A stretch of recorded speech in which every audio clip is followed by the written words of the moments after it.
Ao longo do mês de outubro, a Igreja nos apresenta o tema da missão. Hoje, a liturgia nos recorda que o amor do Pai é o motivo de toda a ação missionária. Este amor é comparado a uma vinha carinhosamente construída e gratuitamente ofertada. Infelizmente, nem sempre este imenso amor é acolhido e a recusa muitas vezes acontece. Diante disso, não podemos desistir, mas olhando para o fundamento maior, somos chamados a perseverar na missão, preocupando-nos com o anúncio do amor de Deus em palavras e atitudes. Fiquemos de pé. Com o canto de entrada, vamos receber Padre Gilson, que vai presidir a Santa Missa.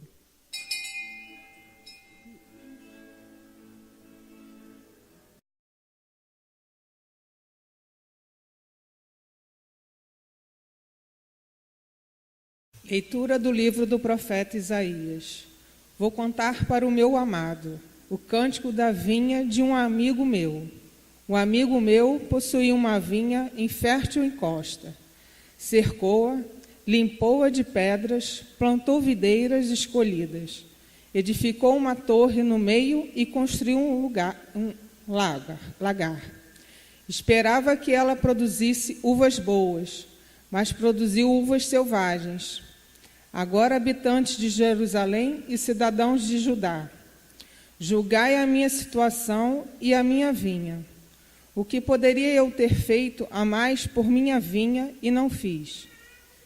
Eu contava com uvas de verdade, mas por que produziu ela uvas selvagens? Pois agora vou mostrar-vos o que farei com minha vinha. Vou desmanchar a cerca e ela será devastada. Vou derrubar o muro e ela será pisoteada. Vou deixá-la inculta e selvagem. Ela não será podada nem lavrada. Espinhos e sarças tomarão conta dela. Não deixarei as nuvens derramar a chuva sobre ela. Pois bem, a vinha do Senhor dos Exércitos é a casa de Israel, e o povo de Judá sua dileta plantação. Eu esperava deles frutos de justiça, e eis injustiça. Esperava obras de bondade, e eis iniquidade. Palavra do Senhor.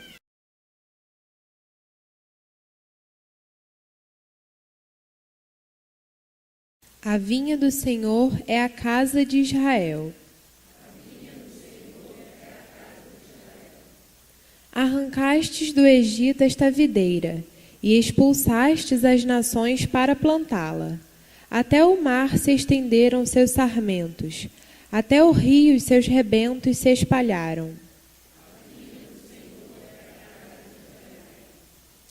Por que razão vós destruístes sua cerca, para que todos os passantes a vindimem, o javali da mata virgem a devaste, e os animais do descampado nela pastem? A vinha do Senhor é a casa de Israel. Voltai-vos para nós, Deus do universo.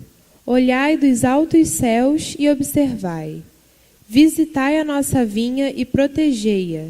Foi a vossa mão direita que a plantou. Protegei-a e ao rebento que firmastes. E nunca mais vos deixaremos, Senhor Deus. Dai-nos vida e louvaremos vosso nome. Convertei-nos, ó Senhor, Deus do universo, e sobre nós iluminai a vossa face. Se voltardes para nós, seremos salvos. A vinha do Senhor é a casa de Israel.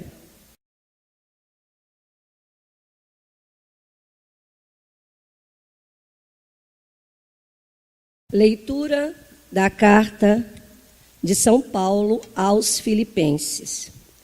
Irmãos, não vos inquieteis com coisa alguma, mas apresentai as vossas necessidades a Deus, em orações e súplicas, acompanhadas de ação de graça. E a paz de Deus, que ultrapassa todo o entendimento, guardará os vossos corações e pensamentos em Cristo Jesus.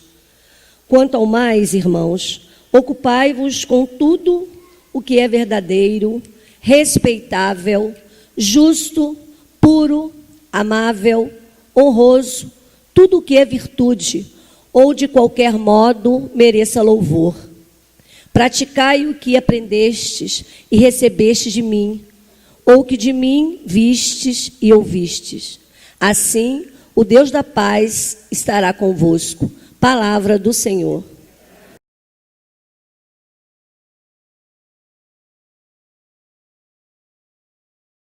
Naquele tempo, Jesus disse aos sumos sacerdotes e aos anciãos do povo: escutai esta outra parábola.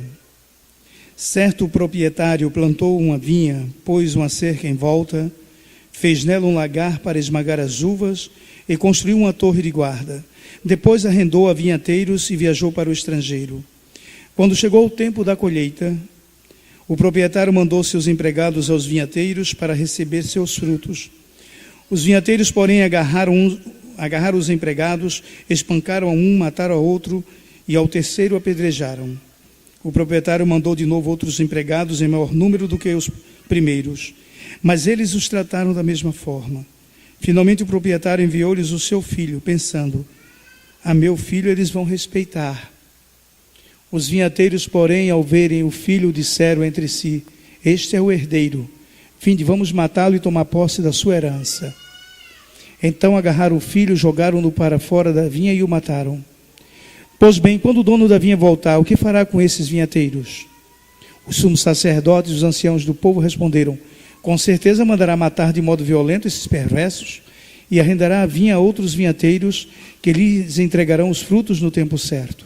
Então Jesus lhes disse: vós nunca leste nas Escrituras: a pedra que os construtores rejeitaram tornou-se a pedra angular e foi feito pelo Senhor, e é maravilhoso aos nossos olhos.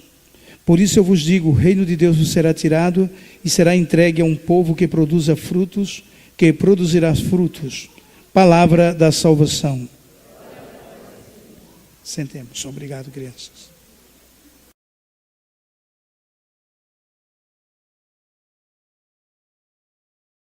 Estamos vindo esses domingos falando do merecimento, né? Apesar da eleição de Deus por nós, não tirou a liberdade para que a gente possa dizer sim ou dizer não. No Antigo Testamento a gente pode definir com essa fidelidade de Deus, sempre, a infidelidade do homem, né?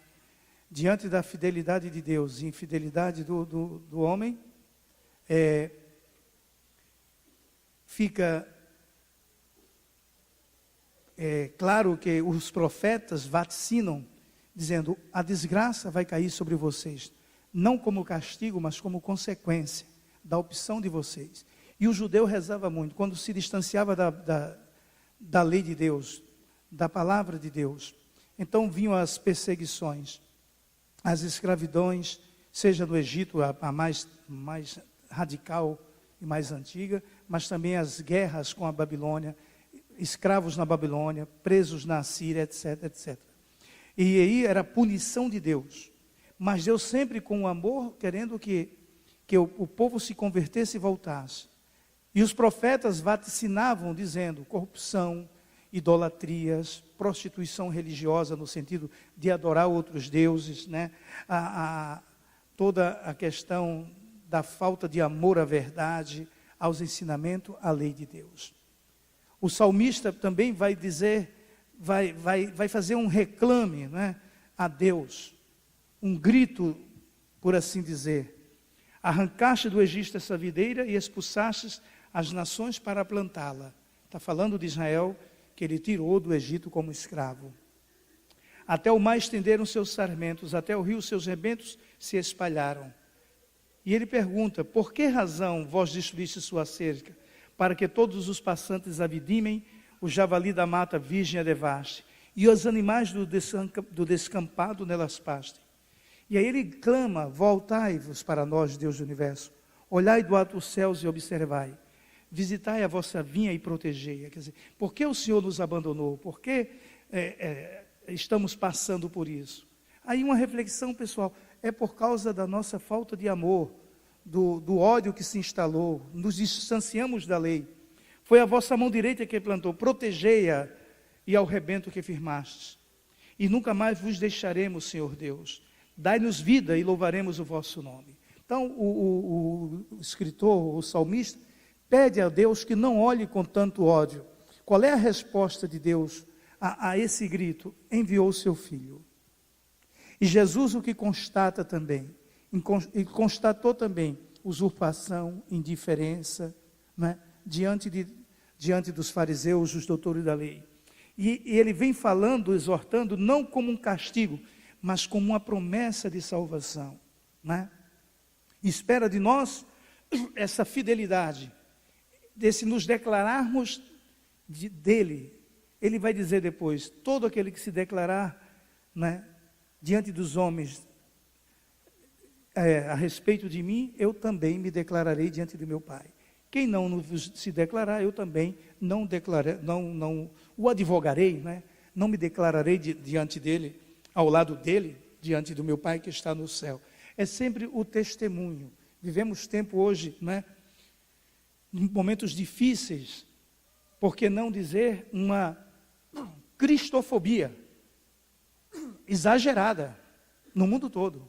Mas isso ninguém fala. Agora, homofobia, né, ideologia do gênero, aí todo mundo se arma dos discursos politicamente corretos, etc, etc. Né? Eu estava vendo os debates, tem uma candidata ferrenha, ela briga com todos, para tudo e com todos, né? Lá e disparando as coisas com relação a essa cristofobia. Né? Vendo um vídeo, apesar de ser, eu não concordo com tudo que ele é, essa pessoa, o Malafaia, mas num ponto ele tem razão. Não é? Apesar de ser pastor, de ser protestante, mas é um homem que grita, que está dizendo. E ele estava falando num vídeo, corre tudo pela internet, dizendo da homofobia dos cristãos. E eu já venho dizendo aqui, há meses, que na Síria, que lá no Iraque, o grupo ISIS, radical, desse Estado Islâmico, estão degolando os cristãos, matando. Já se foram 115 mil em 2 meses, nossos irmãos. E o Malafaia faz a denúncia, e ele diz, os cristãos, eu gostaria que ele dissesse, os cristãos católicos, porque são os católicos. Né? Pessoal, porque a reforma protestante não atingiu o Ocidente, o Oriente. A reforma protestante ficou aqui na igreja do Ocidente. Lá não existe uma realidade de protestantes, de igrejas. Né? Vai o Edir Macedo da vida erguer uma igrejinha lá no Iraque. Vai lá para ver.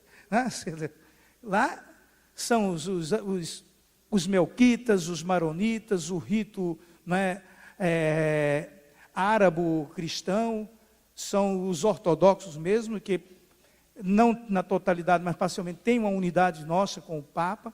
E esses são os católicos cristãos que estão sendo realmente crucificados, estão sendo degolados por afirmar o seguimento a esse Nazareno. Ninguém segue uma ideia não se sustenta. Nós seguimos fatos. Um fato, um acontecimento na história que se tornou carne, que se tornou presença para a nossa vida.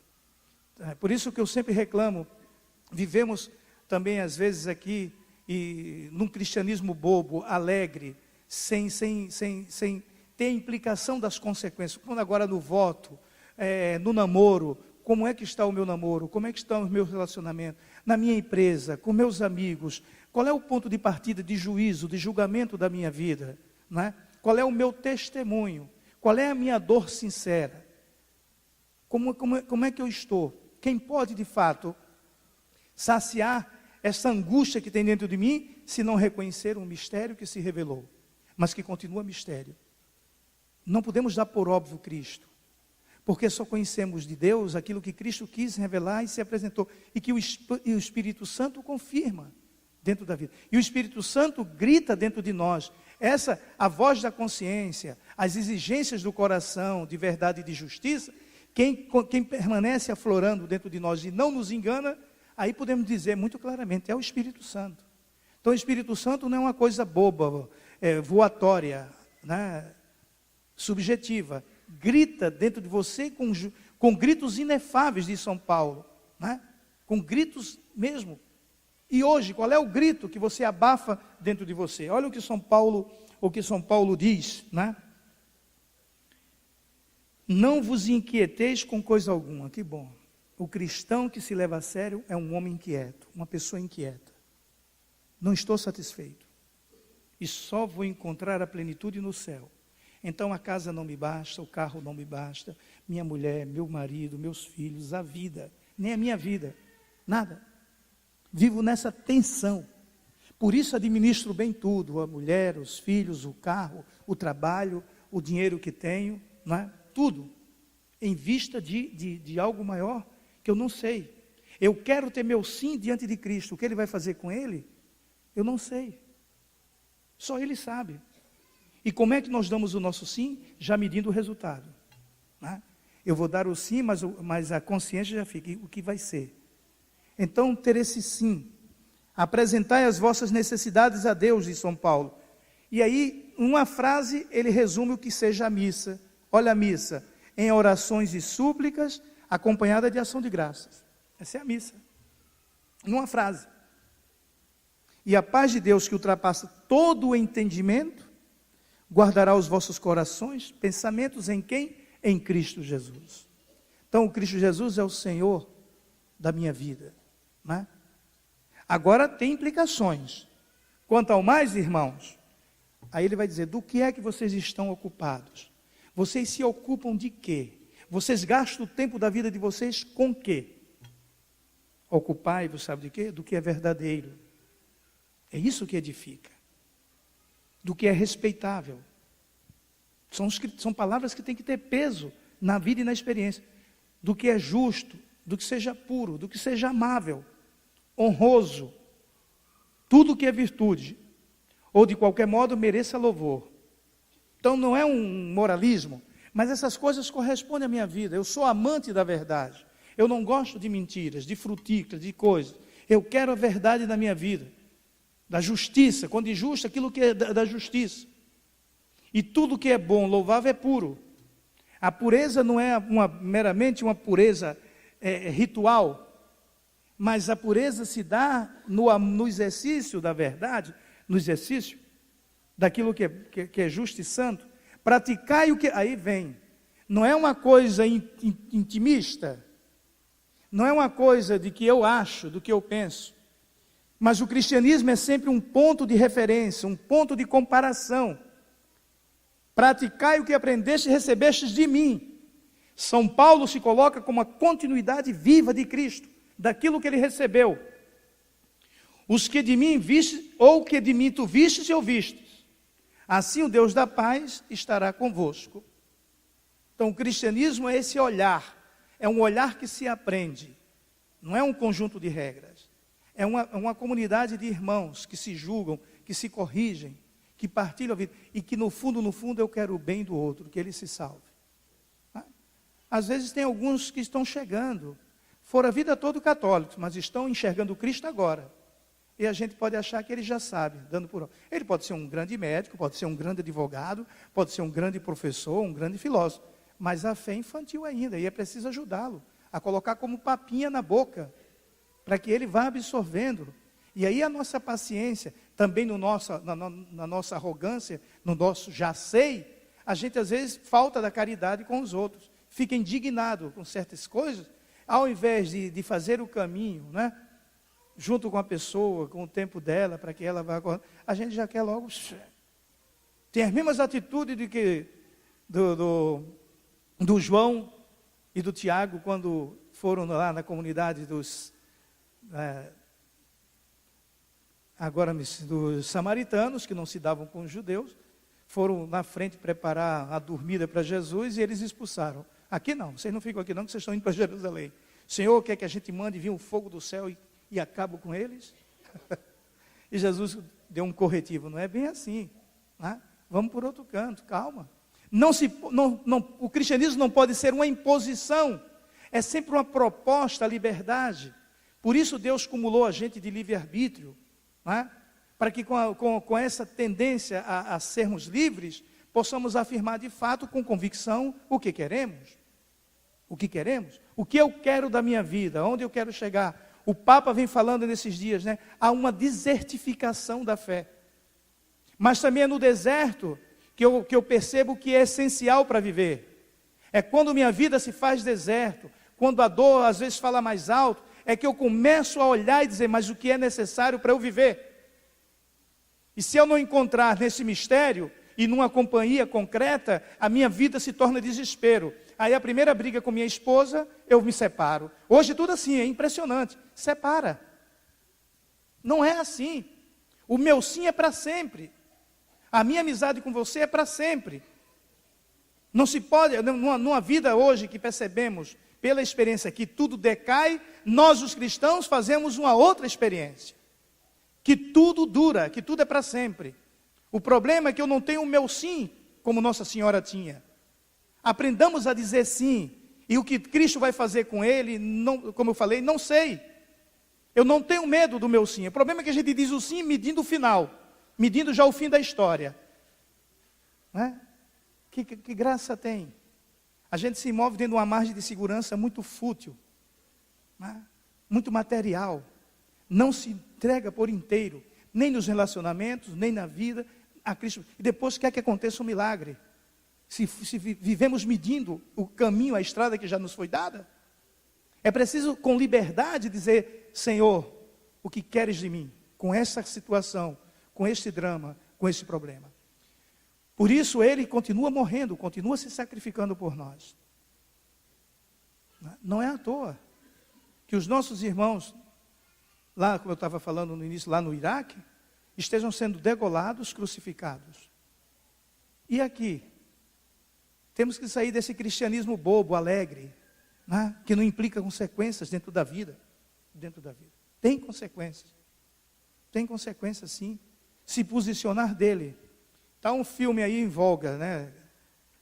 Está um filme que eu até assisti ontem com os crismandos. É interessante, é uma postura protestante, tem algumas forçações de barra, tem, porque é protestante, mas a discussão na universidade, na aula de filosofia, do aluno cristão e do professor que se diz ateu, é fantástico.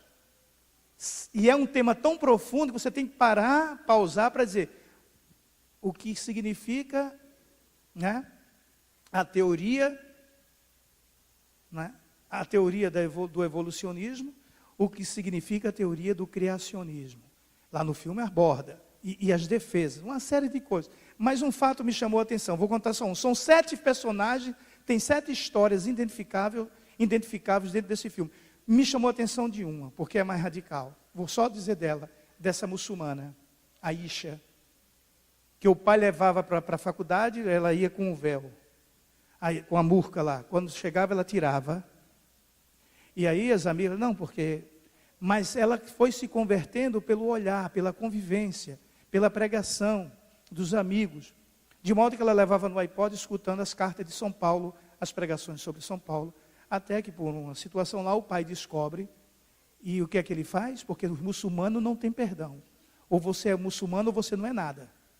Não tem esse negócio de dizer, dentro da minha casa, a gente mora eu, meu pai e meus irmãos, um é muçulmano, a minha irmã é budista. Só no cristianismo pode acontecer isso. Que é a liberdade dos filhos de Deus. A minha irmã se diz ateia, a outra é mais ou menos. Agora, eu sou católico. E que católico? No muçulmano, não tem perdão. Quando o pai descobriu, pegou pelo pescoço, jogou fora de casa e ia matá-la. Se ele morasse lá, num país islã, ele tinha matado a filha. Mas como estava nos Estados Unidos, não matou, a expulsou, sem nada. Então, afirmar uma fé implica consequências, implica sacrifícios. Dizer que é de Cristo hoje, nessa cristofobia exagerada que está aí, estejamos prontos para dar as razões da nossa existência. Sozinho não vamos conhecer, só dentro de um caminho, só dentro de um olhar. Porque na hora do vamos ver, por isso o Senhor pergunta de nós, nos deu a vida, nos deu uma vinha, cuidemos da vinha do Senhor, para que sejamos salvos, com a nossa vida, com o nosso testemunho. Assim seja. Creio em Deus Pai Todo-Poderoso, Criador do céu e da terra, em Jesus Cristo, seu único Filho,